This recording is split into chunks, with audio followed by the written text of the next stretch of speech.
No, tudi sicer je v ospredju obiska gospodarsko sodelovanje med državama. Voditelja sta o tem govorila tudi na tiskovni konferenci po ogledu Ljubljanskega gradu.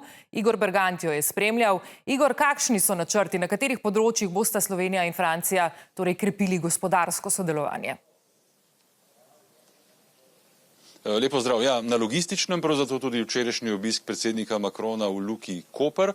Potem, seveda, ko gre za avtomobilsko industrijo, za oba predsednika vlade in predsednika republike, je novomeški električni Twingo precej več kot le simbolika dolgoletnega sodelovanja Slovenije in Francije na tem področju.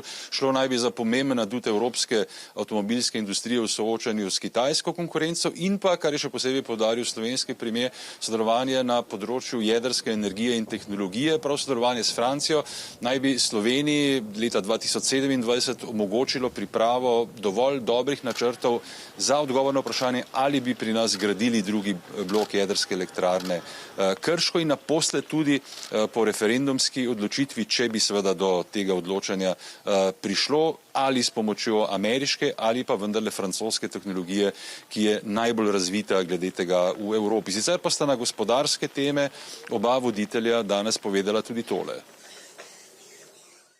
Francija je evropska jedrska velesila, je država, ki gradi svojo brezogljično prihodnost na razvoju jedrske energije. Je tudi edina država v Evropi, ki vlaga v ta razvoj. Ensuite, nous avons ce matin consacré une nouvelle étape aussi, notre partenariat industriel avec Renault.